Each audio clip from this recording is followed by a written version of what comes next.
오늘은 율법과 죄라는 제목으로 하나님의 말씀 함께 나눕니다. 새해가 밝았습니다.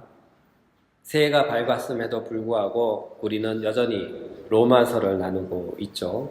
오늘은 더욱이 새해 첫날인데 율법과 죄라는 아주 무거운 주제로 새해를 시작하고 있습니다. 비록 시작은 무거운 주제로 출발하지만 새해의 끝은 아주 가볍고 밝게 산뜻하게 마무리할 수 있기를 소망하며 기도합니다. 오늘 본문인 로마서 7장 7절은 두 부분으로 나누어 살펴볼 수가 있어요. 율법이 죄냐? 그럴 수 없다는 바울의 주장과 또한 죄의 본질이 무엇인지에 관한 바울의 논증입니다. 비록 이 말씀은 짧지만 이 짧은 구절 안에는 율법의 본질이 무엇인지, 죄의 본질이 무엇인지에 대한 바울의 견해와 해석이 담겨 있어요. 따라서 오늘 본문을 잘 이해하면 율법과 죄에 대한 성경의 바른 이해를 정리할 수 있는 귀중한 시간이 될 것입니다. 첫 번째 부분입니다. 바울은 7절을 이렇게 시작하고 있죠. 율법이 죄냐? 그럴 수 없느니라. 사도 바울은 우리에게 율법이 죄냐라고 묻고 있어요. 여러분은 이 문제에 대해 어떻게 생각합니까? 율법이 죄일까요? 우리의 대답은 no, 아니다, 절대로 아니다 입니다. 왜냐하면 율법은 선한 것이기 때문이죠. 율법은 하나님의 목소리입니다.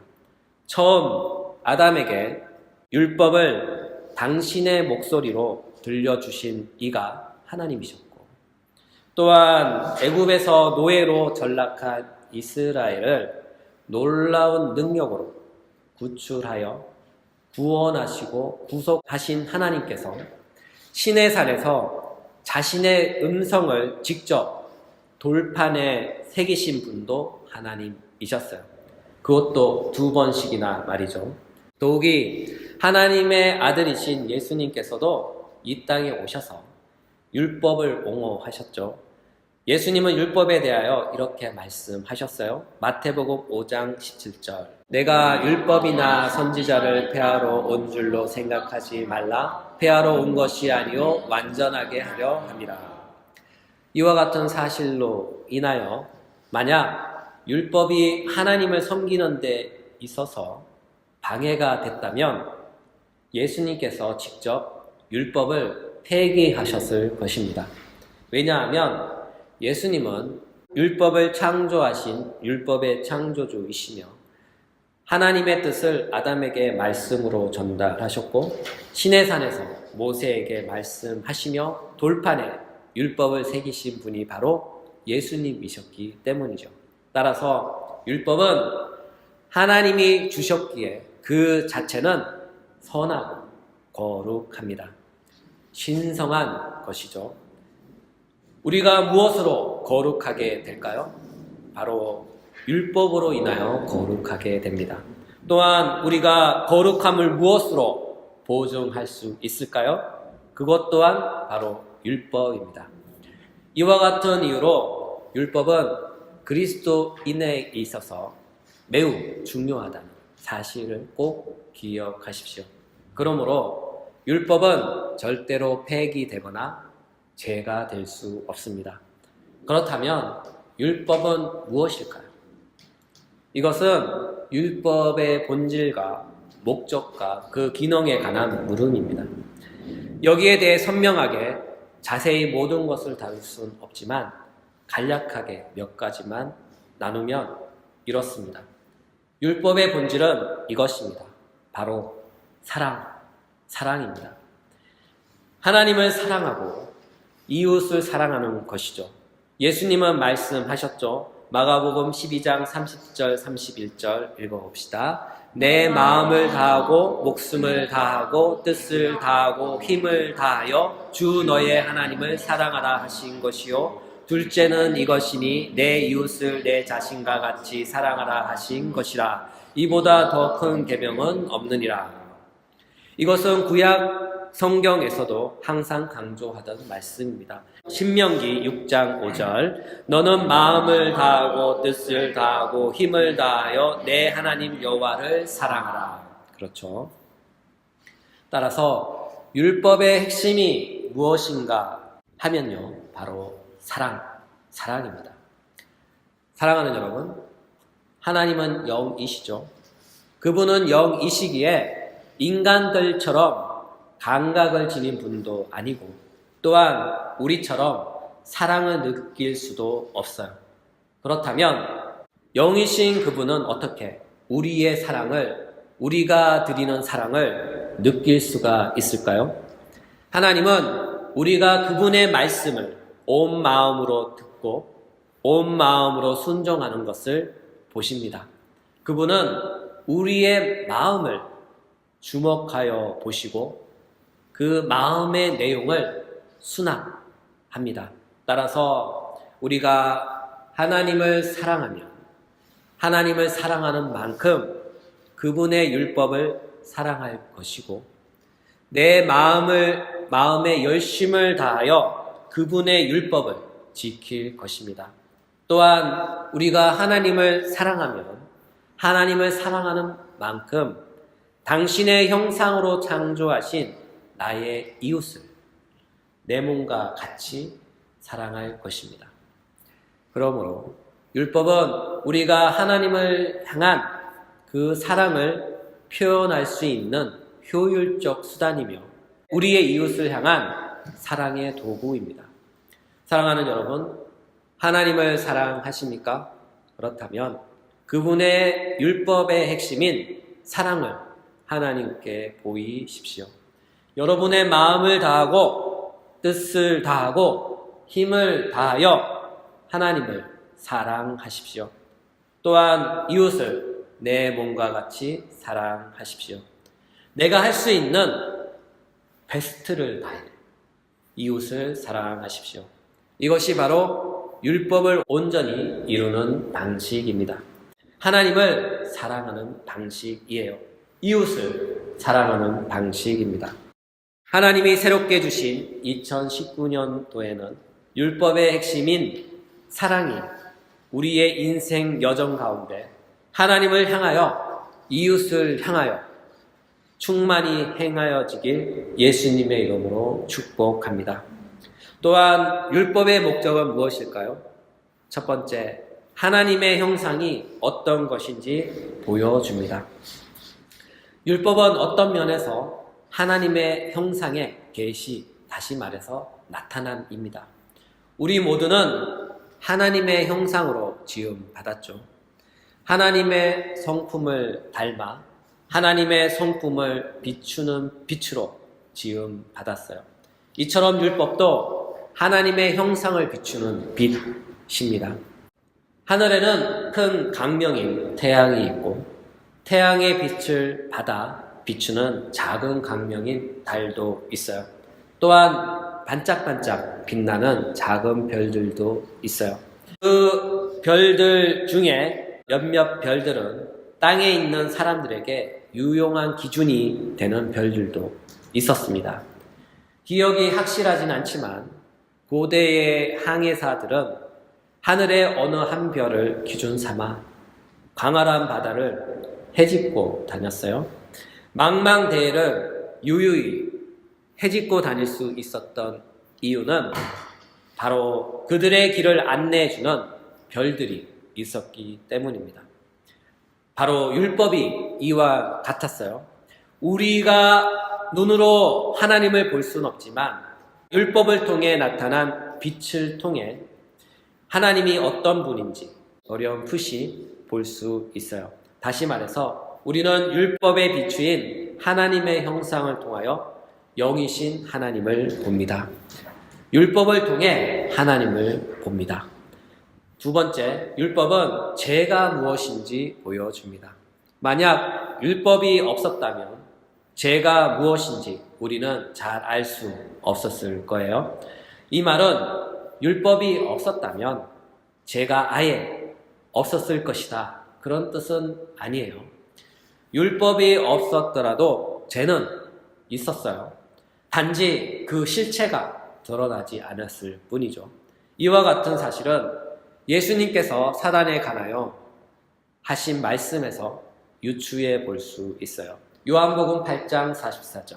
너희는 너희 아비 마귀에게 났으니 너희 아비의 욕심대도 너희도 행하고자 하느니라. 그는 처음부터 살인자요 진리가 그 속에 없으므로 진리에 서지 못하고 거짓을 말할 때마다 제 것으로 말하나니 이는 그가 거짓말쟁이요 거짓의 아비가 되었음이라. 예수님의 이 말씀 속에 등장하는 마귀는 처음부터 존재했어요. 이와 같은 사실을 미루어 볼 때 마귀가 처음부터 있었다는 것은 죄도 처음부터 있었다는 뜻이 되겠죠. 여기서 처음이란 말은 율법이 있기 전이란 의미입니다. 다시 말해서 제가 아담과 하와에게 율법이 주어지기 훨씬 이전에 이미 존재했었다는 사실을 암시해 주는 것이죠. 죄는 이미 있었지만 아직 드러나진 않았어요. 죄가 죄로 드러난 것은 바로 율법을 통해서입니다. 아담에게 하나님의 계명이 주어지고 죄는 하나님의 계명을 기회로 삼아 그 자신의 모습을 마침내 드러낸 것이죠. 창세기 2장 16절 17절 읽어봅시다. 여호와 하나님이 그 사람에게 명하여 이르시되 동상 각종 나무의 열매는 내가 임의로 먹되 선악을 알게 하는 나무의 열매는 먹지 말라. 내가 먹는 날에는 반드시 죽으리라 하시니라. 분명 율법은 2장에서 주어졌고 율법이 주어지기 전까지 아직 죄는 드러나지 않았죠. 죄는 3장에서 그 모습을, 그 존재를 드러냅니다. 3장 1절.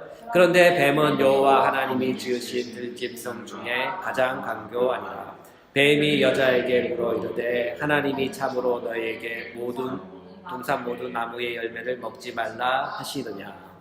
이 장면은 사단의 형상인 뱀이 나타나 하나님이 인간에게 주신 율법을 가지고 인간을 유혹하는 장면입니다. 죄가 어떻게 인간에게 다가왔습니까? 바로 유혹으로 다가왔어요. 사단이 하와에게 다가와 그를 유혹한 방식이 무엇입니까? 그것은 하나님의 말씀에 대한 불신이었어요. 다시 말해서 하나님의 확실한 말씀을 흔들어 못 믿을 말씀으로 마음에 의심이 들도록 속삭인 것이죠. 그러자 하와는 그 의심의 속삭임에 귀를 기울였고 마음이 흔들렸으며 마침내 하나님을 의심하기 시작했던 것이죠. 결국 하와는 뱀의 유혹에 넘어서는 안 되는 선을 넘었습니다. 마침내 죄가 율법을 통해 자신의 존재를 나타낸 것이죠. 율법은 선한 것이지만 사단은 그 선한 율법을 이용해 인간을 타락시켰습니다. 이를 볼 때 사탄은 자신의 목적을 이루기 위해 할 수만 있다면 모든 수단을 통해 그 목적을 이루는 존재입니다. 그것이 하나님의 말씀이 되었던, 그것이 율법이 되었던, 그것이 기적이 되었던 말이죠. 이를 간파한 사도는 우리에게 이렇게 경고합니다. 고린도후서 11장 14절 읽어봅시다. 사탄도 자기를 강명한 천사로 가장하나니. 사탄은 할 수만 있다면 자신을 믿게 만들 것이고, 사탄은 할 수만 있다면 모든 수단과 방법을 동원하여 자신의 목적을 이루려 할 것입니다. 여러분, 사탄의 목적이 무엇일까요? 하나님을 향하여 반기를 들게 하여 하나님을 대항하게 만들고 하나님이 하시는 모든 일을 방해하여 일을 망치게 하며 그분의 나라를 이 땅에서 온전히 서지 못하게 만드는 것입니다. 또한 그리스도를 믿는 신자들을 유혹하여 시험에 빠뜨리게 만들고 낙심케 만들고 좌절하게 만들어 시간을 낭비하게 만드는 것이죠. 이것은 비단 성경에 기록된 위대한 인물들에게만 행했던 사단의 일이 아닙니다. 사탄은 오늘도 이런 일을 행합니다. 하나님을 믿는 모든 신자에게 양처럼 다가와 달콤한 말로 속삭여 유혹하고 그들을 시험에 빠뜨려 오랫동안 우울하게 만드는 것이죠. 이와 같은 유혹은 다양한 형태의 모습으로 다가올 것입니다. 사랑하는 여러분, 우리는 이제 2019년이라는 거대한 믿음의 여정이 우리 앞에 놓여 있어요. 이 여정 앞에는 어떤 드라마가 준비되고 펼쳐질지, 내가 어떤 주인공의 역을 맡아 역경을 헤쳐나갈지 아무도 모릅니다. 분명 사탄은 우리가 가는 길목길목마다 많은 지뢰와 같은 시험을, 유혹을 준비해 놨을 것이고 우리를 망하게 하려고 강도와 같이 매복해 있을 것입니다. 그러나 우리는 힘을 냅시다. 우리의 하나님은 전능하셔서 능히 우리를 도울 수 있고 또한 도우셔서 마침내 이 모든 것으로부터 지켜주시고 마침내 승리하게 하실 것입니다. 사탄이 아무리 준비를 많이 해도 하나님은 사탄의 모든 준비를 헛되게 만들 것입니다. 이 사실을 믿고 하나님을 믿고 2019년도를 힘차게 믿음으로 걸어가시길 예수님의 이름으로 축복합니다. 그러나 죄는 굳이 율법이 아니더라도 다른 도구를 삼아 인간을 유혹했을 것이 뻔합니다. 단지 마침 율법이 거기에 있었기에 죄는 율법을 통해 자신의 존재를 드러냈을 뿐입니다. 따라서 율법은 죄가 무엇인지, 죄가 어떤 것인지, 또한 죄가 죄됨을 분명히 밝히고 알려주며 경고합니다. 사실이 이와 같기에 율법을 바로 알면 자신이 죄인임을 바로 깨닫게 되고 자신이 죄인임을 알게 될 때 그는 이 죄로부터 구원이 정말로 반드시 필요한 존재임을 알게 되는 것이죠. 다시 말해서 율법을 바로 알면 구원의 필요성을 압니다. 이와 같은 의미에서 사도 바울은 율법을 그리스도께로 인도하는 초등교사와 같다고 했어요. 갈라디아서 3장 24절 읽어봅시다. 이같이 율법이 우리를 그리스도께로 인도하는 초등교사가 되어 우리로 하여금 믿음으로 말미암아 의롭다함을 얻게 하려 합니다. 사랑하는 여러분, 바울의 말씀은 이런 것입니다. 율법을 바로 알아야 우리가 죄인임을 바로 깨닫게 되고 율법으로 말미암아 죽을 수밖에 없는 위기 상황을 인식하고 자신을 구원할 구원자를 찾게 된다는 말씀이에요. 다시 말해서 율법을 통해 하나님의 은혜인 그리스도께로 나아간다. 그런 뜻입니다. 그러므로 율법은 그리스도께로 인도하는 안내자입니다. 이와 같은 의미에서 사도 바울은 율법을 초등교사에 비유했던 것이죠. 여러분, 율법을 바로 알면 예수님을 자동적으로 찾게 되어 있어요. 이것은 율법의 순기능이라고 합니다. 이것이 율법의 본래적 기능이었어요. 율법의 본래적 기능이 바로 죄인을 그리스도께로 인도하는 것, 이것입니다. 이것이 율법의 원래 사명이에요.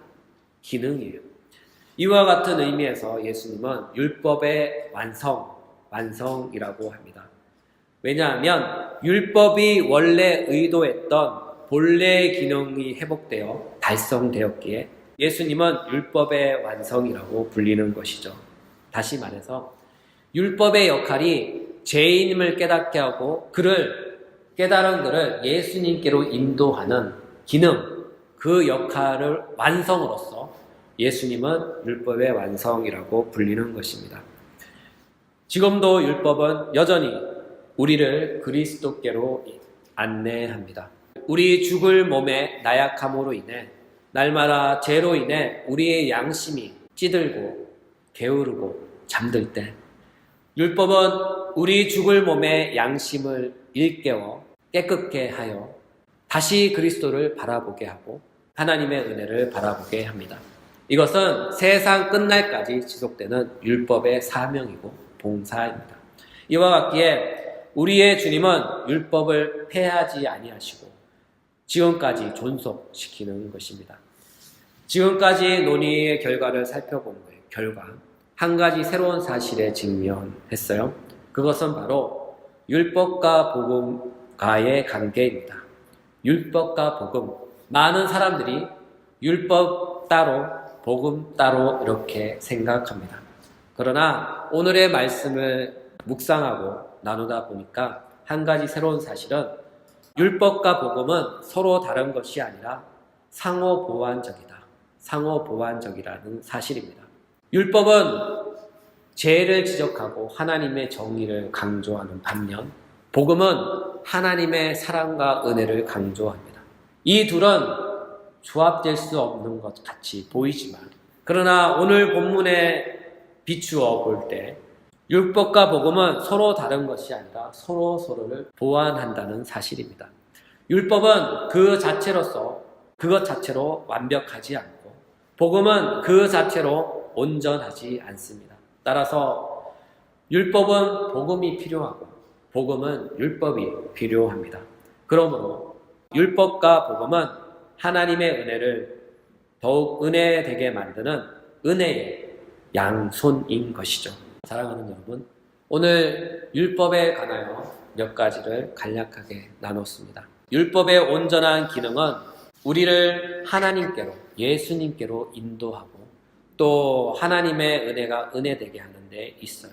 이것이 율법의 온전한 기능입니다. 그래서 이와 같은 율법을 통해서 우리는 예수님께로 가서 주님의 구원을 갈망하고 하나님의 은혜를 구하게 되는 것이죠. 한 주 새롭게 시작됐는데 이번 주 한 주도 살아가면서 우리가 하나님의 율법으로 말미암아 우리의 양심이 새로워지고 또 우리의 마음이 새로워져서 2019년도는 새로운 마음으로 또 깨끗한 마음으로 시작할 수 있기를 주님의 이름으로 축복합니다. 기도하겠습니다.